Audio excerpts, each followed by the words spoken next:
বাবা, আমার সব বন্ধুরা বিদেশে গিয়ে লাখ লাখ টাকা ইনকাম করতেছে, আমাকেও বিদেশে পাঠানোর ব্যবস্থা করো, আমিও বিদেশে যাবো।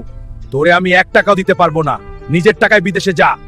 তুমি টাকা না দিতে চাইলে সমস্যা নাই, আমার অংশ আমাকে বুঝাই দাও, সেগুলো বিক্রি করে বিদেশে যাব। তোর মতো নিকাম্মা ভাদাইমাকে আমার সম্পত্তি 1 কানা করিও দিব না। হায় রে, কপাল গুনে একটা বাপ পাইছিলাম রে। বন্ধুরা, কার কার কপালে এমন বাপ কমেন্ট করে জানাও এখনই। কিরে বন্ধু, তুই এত টেনশন করছিস কেন? তোর বাপের তো গরুর খামার আছে, চল দুটো বড় দেখে গরু চুরি করলেই কাজ হয়ে যাবে। বন্ধু, তোর আইডিয়াটা কিন্তু দারুণ রে।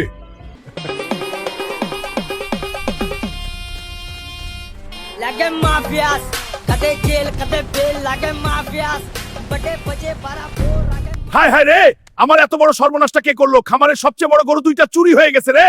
চাচা, হালকো তার বন্ধু স্পাইডি দুজনে মিলে বাজারে গরু বেচতেছ করতেছে। আজ আমার হাত থেকে তোরা রেহাই পাবি না রে, হারামজাদার দল। নিজের ঘরেই চুরি। বদমাইশ ছেলেরে আজ এমন কেলানি দিব, বিদেশ যাওয়ার শখ মিটিয়ে দিব। বদমাইশ ছেলেরে আজ এমন শখ মিটিব।